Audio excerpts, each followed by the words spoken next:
Well, I am Dr. Candice Turner, and I am here with Dr. Kristie Bowers, and we are reporting live from Women Leaders in Sports Convention here in Kansas City. So we have an awesome set of questions that we're going to get started with. Let's do it. All right, let's do it.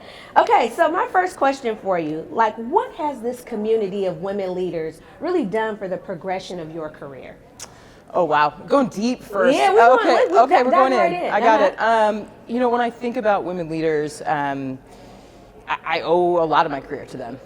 I was, we talked a little bit about rising stars and not knowing exactly where they're going and what it looks like. And I just pivoted out of coaching. So I was coaching women's soccer at Binghamton. Got into academic advising. I thought I wanted to be an AD, but I didn't know what an AD meant. I just saw this guy and was like, hey, I think I could be that. And CT, Kristie Turner, got me connected with women leaders and was like, hey, I think you need to be a part of this group. And it was wasn't a member, it was just like a blast to Binghamton. And I went up to Colgate and I met CT and I met Erin DeMarco and I met Vicky Chun and I met Anne-Marie Guglieri, and I was like, wow, heavy hitters list right there. This is amazing, right? This is women doing it, right? And at a very high level, right? I had a lot of respect for what was going on at Colgate at the time, and I just immediately was like, wow, if they can do it, I can do it, right? And these are the people I got to just follow. If I can just follow their footsteps, I'm gonna be okay. I'm gonna be okay. And CT connected me to like 3 or 4 people. One of them was Mallory Poole, who's like one of my besties. She's at Dartmouth now. We talk on a week-to-week basis just about the industry trends, like what's going on. And so I think about women leaders, and I think about that moment of just like that risk that CT took that said, hey, I'm gonna reach out to this person who just got into athletic administration.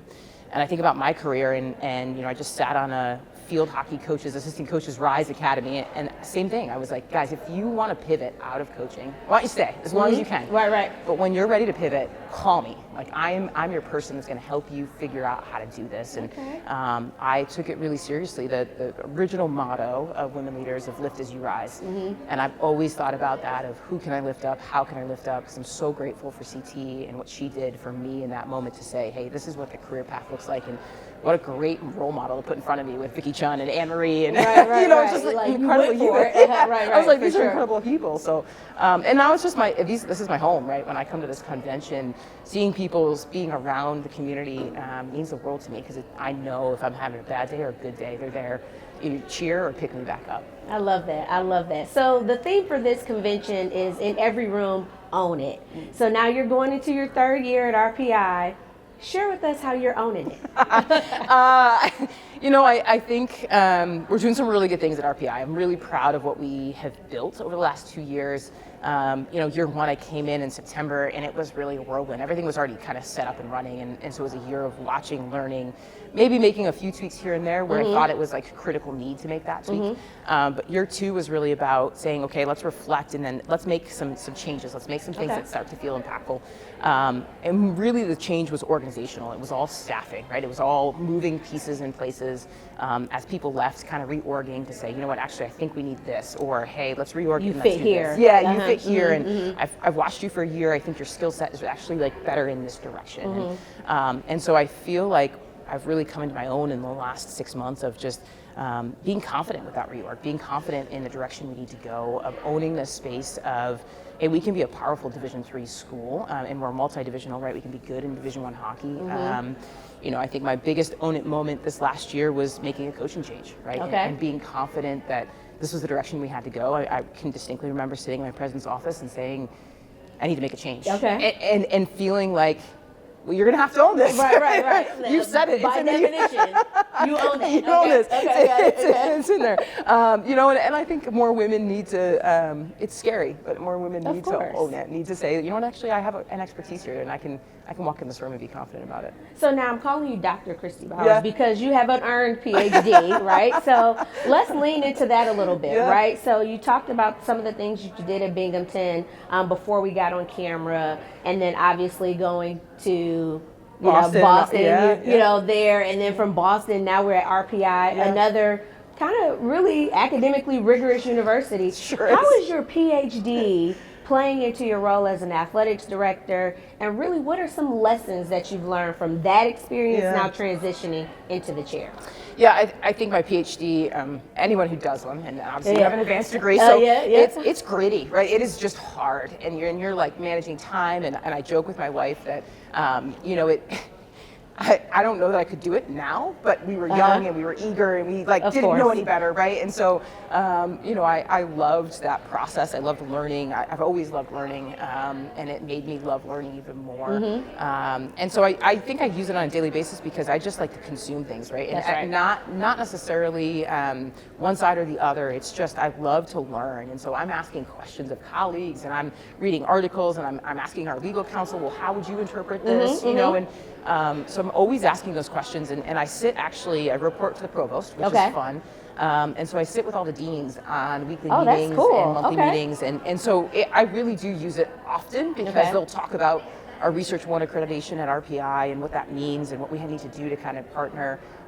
You know, obviously we're a heavy STEM school, so data analytics is something we're leaning hard into and looking for ways that we can offer that sport adjacent opportunity to our students. I love that. We have some alum that are in MLB analytics, and that seems like the perfect mesh for my students of, hey, I can be a really good engineer and I can figure out the math and the science and all of this, but I can continue my passion for sport. I love that. And this is where I can do it. So I'm hearing you say, maybe we need to be an expert in our field, right?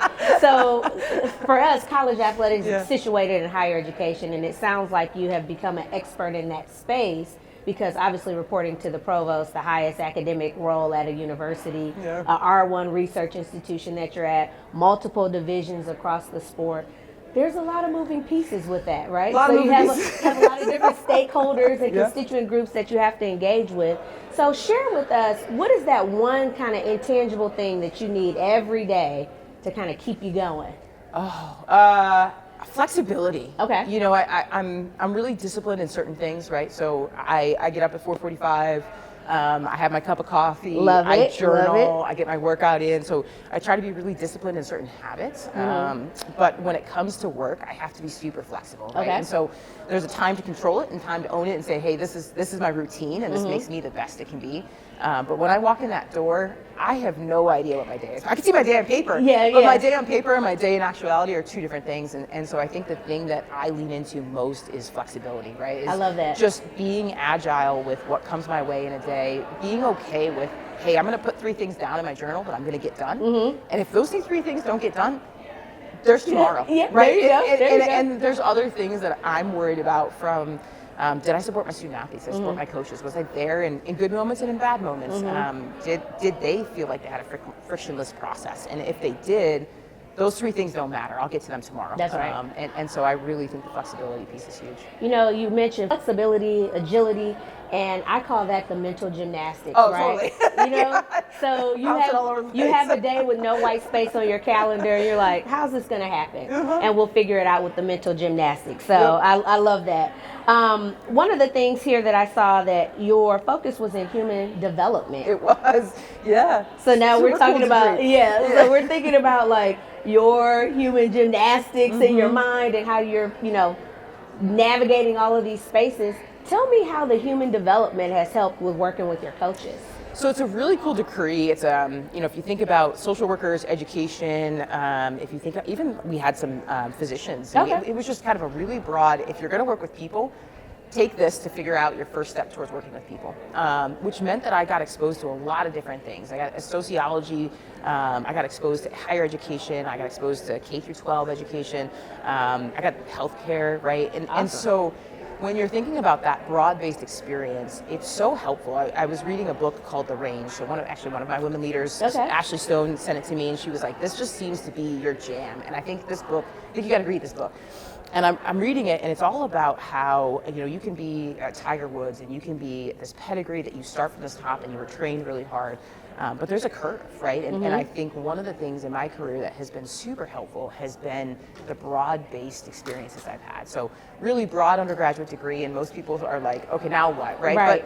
but that human development, that opportunity to kind of really learn from others and be in a situation where you're applying different degrees in different directions and getting influenced by other people was really, really cool. Okay. And I think about it from, I did some facilities work when I was in college. I worked for the Binghamton University equipment room, and I did, the facility care, and then I got into event management and did, toolboxes so it's full of all the things. So I just think it's such a cool thing when you think about these broad-based education, the exposure you get, and the ability then to take it and translate it to like a really fine business skill, right? There's not, my parents still don't quite understand what I do on a day-to-day basis, but it fits, right? It's one of those things about how can I really spend time developing young people, 18 to 22-year-olds, and some of my hockey players are 24, 25, right. but then assistant coaches and head coaches, it's a passion I have for sure.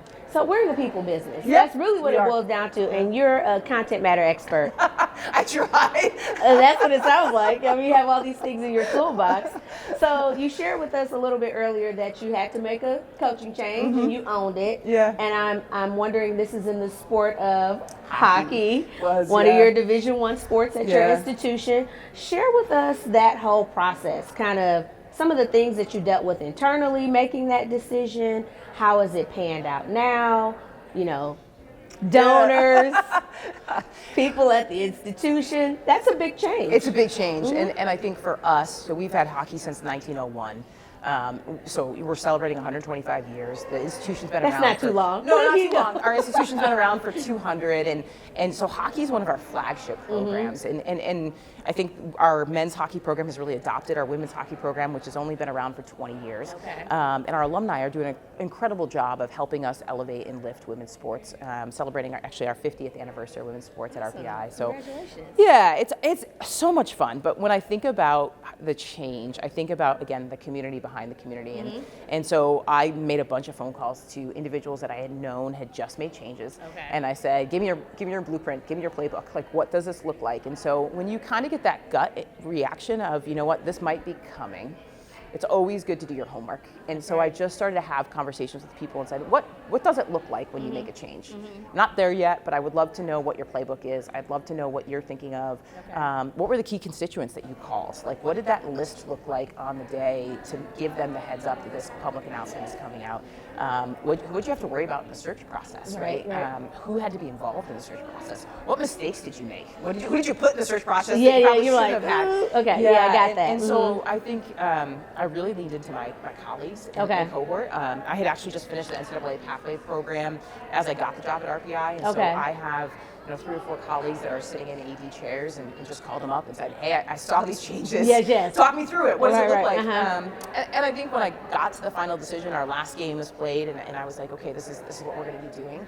I have a great staff that I could trust to say, hey, Monday morning's coming around and this is going to be a quick change and we all got to be on our toes. Gotcha. See me at 7 a.m. and we're going to run with this. But I had kind of that weekend spent the time with the blue book and just said, okay, here's my playbook. Here's what this is going to look like. Here's my timeline. How's it going now? I love my coach. He's awesome. We had a tough weekend, but we were texting this morning at 6 a.m. Going back and forth about the game last night, and I think it's a building year, and the transfer portal obviously at Division I has been super impactful. Yes, sure. So we have 20 new faces on a team of 26 humans. Wow. New to RPI, new to us, new to the upstate capital region, and we're just trying to teach them, trying to get them acclimated, get them to understand each other. And I think Eric Lang is doing a great job. He was at AIC previously, but he's at Army West Point, so he's got a great pedigree in hockey. Really excited about it. And then we're just trying to move the needle, help get him the support he needs to really turn our program around. Well, congratulations on that. I know that was a big thing. That's huge, Huge, yeah. So you mentioned that you were in the NCAA Pathways program. So obviously we're reporting from women leaders. Yeah. So professional development is important to you. Explain how professional development and participating in these programs, and what do you do for your staff to make sure that you're still kind of pouring into your cup? Yeah. I think these things are so important, and what DD has built in NCAA is just amazing, and the impact is so substantial to women but to everybody who goes through those programs. And so I actually have an NCAA person in my office right now. So she got a grant. We got a grant this year and hired her. So Caitlin DeLuca's here, and my number 2, Katie Paradise, is here. I think it's so important that they get exposed to things. We can't do everything with budget. That's right. That's right. We got to pick and choose. But I think when it comes to what Women Leaders offers, and I know they're going to get a lot of value out of this, not only the sessions and the speakers are incredible, but then you think about the connections, what they're going to get out of the people that they meet and the conversations they have on the side. For sure, 100%. So. I agree with you. I mean, we're both doctors. We're both pathway graduates, you know. I apply for every single grant because, you know, the funds are always limited, you know, and the need is always high. And it seems like you can navigate those things, obviously, very well sitting in the chair.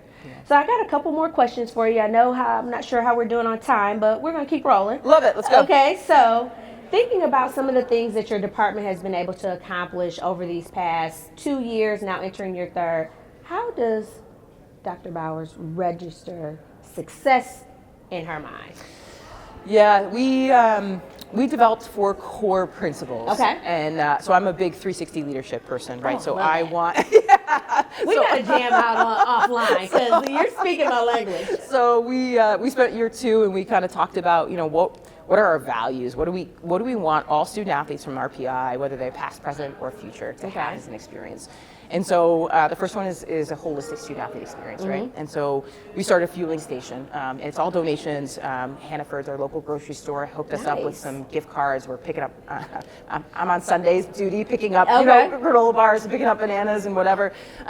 You know, and then we worked with a partner that's an RPI alum that has a granola business in the area, one of the best granolas. It's so good. And so they donated $5,000 worth of product. And so we have that. And then talked to our campus and I said, hey, you know those chocolate milk containers that are in the, can we get one of those up here? And they're like, yeah, why? And I'm like, student athletes love chocolate milk. Can we just put one up here? And they're like, right after a lift. That's perfect. So we have like a little mini fueling station. And so I think about like, how do we care? The care principle for me is so big, right? And so we said, hey, we want to care for people. We want to have a holistic student athlete development. So we do that. We've got some career development. Obviously, we've got academic support with some tutoring and other things. And so I measure success as, did we care for our students? Did we feel like at the end of the day, to the best of our abilities, their basic needs were met? I can't help them sleep, right? Like I can tell them, hey, you can't pull these all-nighters and you got to get yourself to sleep, but I can care for the other pieces. So the other 3, we've got, we want to win championships, right? Of course. You know, we want to be athletically successful, but we want to do it in a way that's consistent with the program. I don't expect all of my programs. Some of them are rebuilding. I'm probably not going to win an ECAC championship in hockey this year. I'm okay with that, right? Success looks really different in that program than it does in others. My cross-country program is going for an 8th Pete this year. So, you know, that looks very different, right? You know, I expect that from him, and whether he likes it or not, I'm like, so we're going for the 8th, right? We're good. This is in the bag. You know, and then we've got 2 other ones. We want to be good in the community, right? We talked really hard about Troy has gone through a revitalization, and we really feel important at RPI that it's important that we're in the community, right? And whenever I talk about hockey, I always talk about the community because my community is amazing. Whether we have a great season or we don't have a great season, 400 season ticket holders show up every game. They want to be there for the team. They want to cheer them on. I go to the farmer's market. I got RPI on. They're asking me, how's the team? What you got? What's going on? I love that. And I love that. I love that in our community. I want to make sure our students aren't just coming for the 8 months and not leaving anything to make that community better. And the last one is just alumni engagement. We want to make sure that our alums feel welcomed back. So we just welcomed back everybody for homecoming and reunion weekend, celebrated some teams on the field, celebrated our board of trustees members and did a puck drop. You know, any way we can be the front door to do that, I want to do that. So I measure success in those 4 pillars every year, just thinking about how do we achieve those. And now we're just going to gas pedal. We're gas pedaling. Let's go. I love it. I know. Let's get it. So we know that there's a lot of things changing in our landscape within the NCAA. Obviously, there's some unique partnerships now happening with collegiate sports and professional sports. So all of this, I don't want to call it noise, but it's kind of noise, right? How do you navigate your constituent groups with everything that they're hearing? I call it the barbershop talk. How do you navigate that space? I'm really transparent, right? Okay. And I'm very clear about who we are. And I go back to those 4 core values. And none of those 4 core values are about putting money in the pockets of my student athletes, Okay. right? And not to say we won't get into Alston or revenue share or things like that, but if I'm going to do it, I'm going to do it in a way that sets them up for success. I don't want my 18 or 22 or 25-year-olds spending money on 7 pairs of Nike shoes, right? Right. I want to make sure they understand the value of that money, how they can set themselves up for success, what that looks like. And when I talk to our donors and alums, that resonates with them, right? They want to make sure that their money is going to be going to something that is going to help further somebody and advance them. They want to make sure that they use all the time at RPI to the best of their ability to set them up for success in the future. We always have a quote at RPI's campus, which is, "Why not change the world?" And so I love that. It's awesome. I get chills every time I say it, and I always think about that with the noise, right? It is like, is this changing the world, or is this just noise, right? And how does this impact my students being able to change the world? And if this isn't going to be something that's going to help them do good in the world and change the world, I'm okay right now. We'll keep doing what we're doing and keep pushing forward. So I try to be really transparent about where we are, what we need from our alums, what we need from our donors, how they can help our student athletes, and 99% of it is hire them. Yeah. Help them get a career, help mentor them, help them get to that next step, because teaching them is going to help them for a lifetime. Giving them money is just going to be a quick fix for them. I love that. So we talked a little bit earlier about data analytics, and now you're talking about like making sure that your donors and alums, they know like you're transparent and what's going on. Thinking about all of those things together, how are you telling the story of RPI? Getting better at it. Okay. That was a year 2 investment, right? So reorg a little bit. We've got a new creative human on our staff who is far younger than me and is super talented in all of the social media channels. And I love watching Maggie work. Like, it's just her creativity and what she does and kind of where she's at. Her pictures are incredible. So Instagram a lot, because that's kind of where our students live, and that's where a lot of our prospective students live. We're getting better on the website, telling some stories, some interest stories. But when I came in, we were pretty decimated in staff, and so we really needed some time to rebuild, to re-energize and focus. How did we need to kind of show up in this new landscape? What were the areas of opportunity? We just shot a commercial this week. Awesome. It aired on SNY, and it was awesome. We got picked up by linear TV this week for hockey, and for me, it's not about hockey, it's about the front door at RPI. That's How right. can we tell what we're doing at RPI and what it looks like? And so we're slowly amping it up, slowly getting there. I have heard my kids have asked for a TikTok. And I was like, guys, you got to talk to Maggie. TikTok's tricky, I know nothing about it. Yeah. I am not on there, so talk to Maggie, and if Maggie can pitch me something. I'm a great reposter. Like, hey, set it up for me. How do I repost? I'm gonna do that. There you go. I love that. I love that. So I guess my last question is, you are doing all these great things. We talked about how you're owning it. What is your one piece of advice for the first time attendee here at Women Leaders, just starting in their career? What do you want to leave with them? Be brave. Okay. It can be overwhelming being in a room of all these amazing people. So Caitlin, my intern that's here, it's her first time, and I said, just be brave. Like, I want you to find somebody to go to dinner with tonight. Like, I could help set you up. Yeah. But I actually really want you to find somebody to have dinner with tonight, because I feel like when that first time I attended, meeting Erin, meeting CT, like having that vibe to say, you know what, this is my cohort. These are my humans. They're the ones I call in the darkest days, the most exciting days, and I think first time attendees, you just got to be brave. Like, put yourself in there, 2 feet in. All right, be brave, be bold. That's the message here. I love it. This was so great. Thank you so much, Dr. The conversation was edifying, and I hope that anybody listening to this knows that you're a rock star, and you're going to keep it up. And best of luck to you and RPI and all the things coming up. Thank you very much. All right, no problem. Thank you.